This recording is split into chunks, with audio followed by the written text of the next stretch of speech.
जय श्री हरि। हरि इच्छा बलवान। एक बार भगवान विष्णु गरुड़ जी पर सवार होकर कैलाश पर्वत पर जा रहे थे। रास्ते में गरुड़ जी ने देखा कि एक ही दरवाजे पर दो बारातें ठहरी थी। मामला उनके समझ में नहीं आया। फिर क्या था, पूछ बैठे प्रभु को। गरुड़ जी बोले, प्रभु, ये कैसी अनोखी बात है कि विवाह के लिए कन्या एक और दो बारातें आई हैं।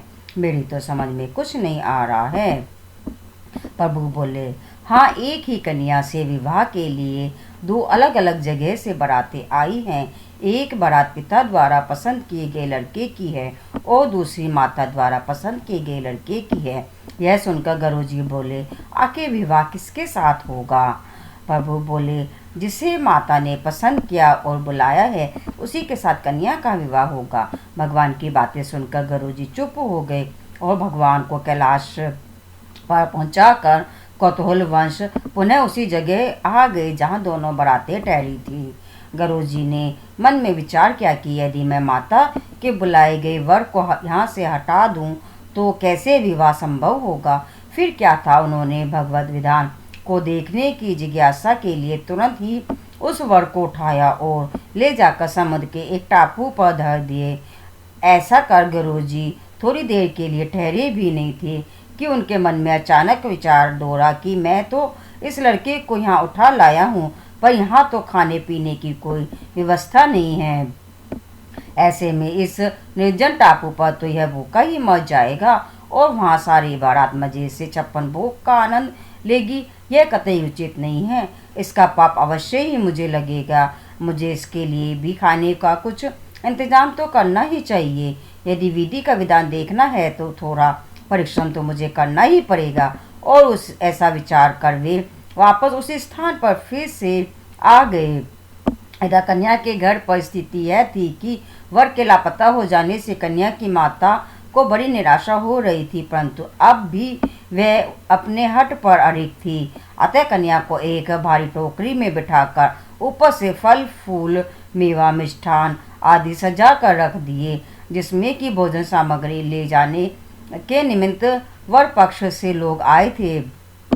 माता द्वारा उसी टोकरी में कन्या को छिपाकर भेजने के पीछे उसकी ये मंशा थी कि वर पक्ष के लोग कन्या को अपने घर ले जाकर वर को खोजकर उन दोनों का ब्याह करा देंगे। माता ने अपना यह भाव किसी तरह होने वाला समधि को सूचित भी कर दिया। अब संयोग की बात देखिए, आंगन में रखी उसी टोकरी को जिसमें कन्या की माता ने विविध फल मेवा मिष्ठान आदि से भर कर कन्या को छिपाया था, गरुड़ जी ने उसे भरा देखकर उठाया और ले उड़े। उस टोकरी को ले जाकर गरुड़ जी ने उसी निर्जन टापू पर जहाँ पहले से ही वर को उठा ले जाकर उन्होंने रखा था वर के सामने रख दिया।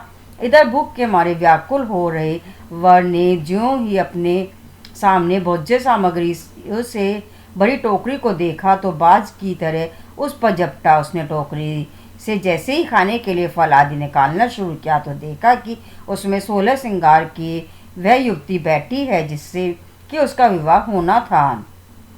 गरुड़ जी है सब देखकर दंग रह गए। उन्हें निश्चय हो गया कि हरि इच्छा बलवान राम किन्हें चाहे सोई होई करे, अन्यथा आस नहीं कोई।